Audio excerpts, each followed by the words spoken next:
حضرات محترم،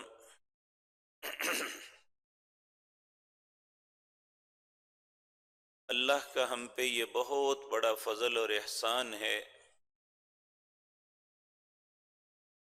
کہ اس کائنات کے اندر ہزاروں ادیان ہیں، اور ہمیں اللہ نے جس دین کے لیے منتخب کیا وہ دین اسلام ہے۔ اسلام وہ دین ہے جس کے متعلق اللہ رب العزت خود فرماتے ہیں ان الدین عند اللہ الاسلام۔ میرے نزدیک دنیا میں جتنے بھی ادیان ہیں ان کے مقابلے میں اگر کوئی میرا دین ہے تو وہ دین اسلام ہے۔ اور یہ بات ذہن میں رکھیں، دین میری خواہش کا نام نہیں ہے،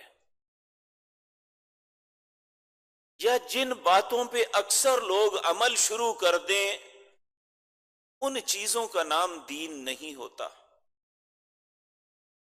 اللہ رب العزت اپنے حبیب کریم جناب محمد الرسول اللہ صلی اللہ علیہ وسلم کو قرآن کریم کے اندر فرماتے ہیں ان تطیع اکثر من فی الارض یضلوک عن سبیل اللہ۔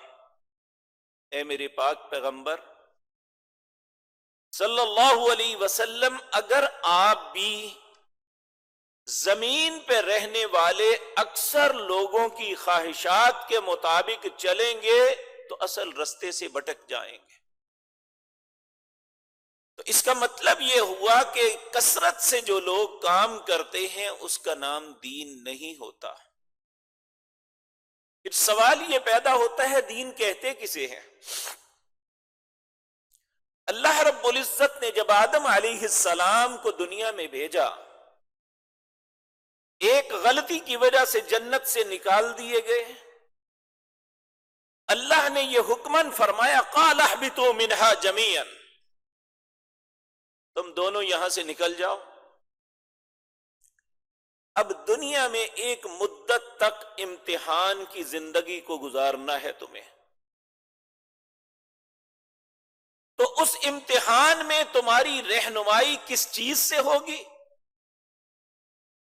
کس چیز سے ضلالت اور گمراہی سے بچو گے؟ کن باتوں سے تمہارے مقدر میں بدبختی نہیں آئے گی؟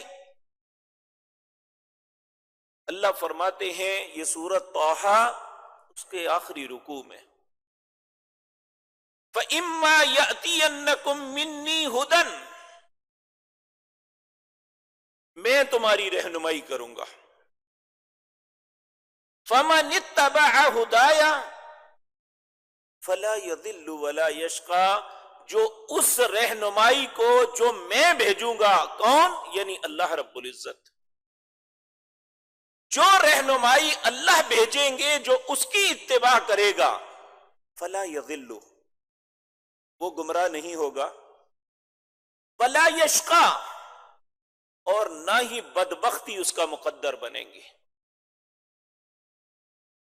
اب قرآن ہمیں جو بتاتا ہے وہ یہ ہے کہ دین فقط وہ ہے جو اللہ نازل کرتے ہیں، جس کا حکم اللہ رب العزت دیتے ہیں۔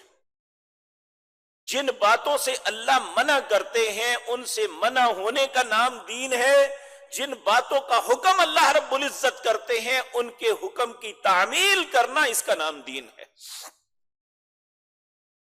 کچھ چیزیں ایسی بھی ہیں جن میں اللہ نے خاموشی اختیار کی، ہمیں نہیں کہا، وہ دین نہیں ہے۔ مثلا آپ مکان بناتے ہیں، اس کا نام دین نہیں ہے، اس میں ارتقاء ہے، آپ اپنی خواہش کے مطابق جو مرضی چینج کر لیں، اس پہ آپ پہ کوئی جرم نہیں ہے، کیونکہ اللہ رب العزت نے یہ نہیں کہا کہ صرف اس طرح کا مکان بناؤ، اس سے آگے پیچھے نہیں ہٹ سکتے۔ تو جہاں اللہ نے حد کو قائم کر دیا اس کا نام دین ہے، وہاں کہا تلک حدود اللہ، یہ اللہ کی حد ہے۔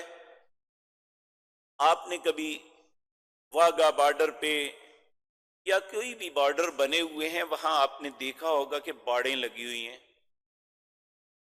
وہاں ہماری افواج کے لوگ کسی بھی شخص کو ایک خاص حد سے آگے قدم نہیں اٹھانے دیتے کہ بھئی یہ پاکستان کی حد ہے، اس سے کراس کرو گے تو وہ دشمن تم پہ حملہ کر دے گا۔ اسی طرح جن باتوں میں اللہ نے حدوں کو مقرر کیا ہے وہ دین ہے، ان حدود کو پھلانگنا دراصل اللہ کی بغاوت اور سرکشی ہے۔ جن چیزوں کے معاملے میں اللہ نے اجازت مرحمت فرمائی ہے اور قرآن میں ہماری رہنمائی کی، اللہ فرماتے ہیں والخیل والبغال والحمیر لترکبوها وزینہ، یہ گھوڑے، خچر، یہ گدھے اور دوسری یہ سواریاں ہیں تمہاری۔ وَيَخْلُقُ مَا لَا تَعْلَمُونَ، آئندہ ایسی سواریاں تم پیدا کرو گے جو آج تمہارے تصور میں نہیں ہے۔ تو چونکہ یہ دین نہیں، اس میں ارتقاء ہے، آپ اپنی خواہش کے مطابق کوئی بھی چیز ایجاد کر لے۔ اسی طرح سورت یاسین کے اندر فرمایا وَآیَةٌ لَّهُمْ أَنَّا حَمَلْنَا ذُرِّيَّتَهُمْ فِي الْفُلْكِ الْمَشْحُونِ، اللہ کی نشانیوں میں سے ایک نشانی کشتی ہے جو آدم کی اولاد کو اٹھا کے پانیوں پہ اچھلتی چلتی ہے۔ اللہ فرماتے ہیں وَخَلَقْنَا لَهُم مِّن مِّثْلِهِ مَا يَرْكَبُونَ، اس کے بعد میں ایسی سواریاں پیدا کروں گا جس پہ تم سوار ہوگے جو آج نہیں تم جانتے۔ یعنی اس میں ارتقاء ہے، مکان بنانا اس میں ارتقاء ہے، لیکن آپ دیکھیں جس چیز میں اللہ نے ارتقاء نہیں رکھا اس میں آپ دوسرا ذریعہ استعمال نہیں کر سکتے۔ انسان کی تخلیق کے لیے اللہ نے ایک عورت اور ایک مرد کے درمیان نکاح کے رشتے کو قائم کیا ہے۔ اب نکاح کے بعد اگر وہ ایک خاص عمل سے گزر کے اولاد پیدا کرتے ہیں تو یہ دین ہے، تو اگر اس سے ہٹ کے نکاح کے بغیر کوئی ایسا عمل کرے تو اسے بدکاری کہا جاتا ہے۔ تو جہاں اللہ نے حد مقرر کر دی ہے اس کا نام دین ہے، اور جہاں اللہ نے اجازت دی ہے اس کا نام دین نہیں۔ آج بدقسمتی سے لوگوں کو کنفیوز کرنے کے لیے ان باتوں کی مثال دے کے کہا جاتا ہے اس وقت کچی مسجد تھی اب پکی ہے، اس وقت پنکھا نہیں تھا آج پنکھا ہے، اگر یہ بنا سکتے ہیں تو دین میں کیوں نہیں نئی بات بنا سکتے؟ جبکہ رسول اللہ صلی اللہ علیہ وسلم کی زندگی کا کوئی بھی خطبہ ایسا نہیں کہ آپ ڈائریکٹ بات کرنا شروع کر دیں، کبھی ایسا نہیں ہوا۔ آپ اللہ کی حمد و ثنا کرتے ہیں، پھر اس کے بعد ایک کلمات کہتے ہیں، وہ کیا؟ وَشَرَّ الْأُمُورِ مُحْدَثَاتُهَا، دنیا میں سب سے بدترین کام یہ ہے کہ دین کے اندر کوئی نئی چیز ایڈ کی جائے۔ وَكُلَّ مُحْدَثَةٍ بِدْعَةٍ، ہر وہ چیز جو دین کے اندر شامل کی جائے وہ بدعت ہے۔ وَكُلَّ بِدْعَةٍ ضَلَالَةٍ، ہر بدعت گمراہی ہے اور ہر گمراہی جہنم کی آگ میں جلنے والی ہے۔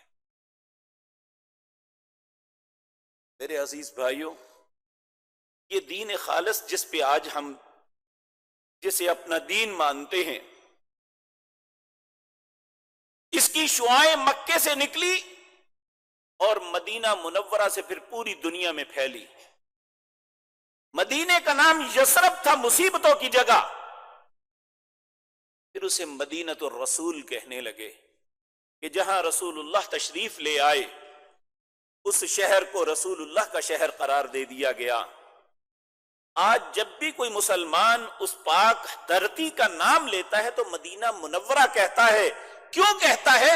یہ وہ شہر ہے جہاں سے اسلام کی شعاعیں چاروں طرف پھیلی اور اس کی روشنی ہم تک بھی پہنچی۔ اس شہر کے اندر رسول اللہ صلی اللہ علیہ وسلم نے حکم دیا، سیدنا علی اس حدیث کے راوی ہیں،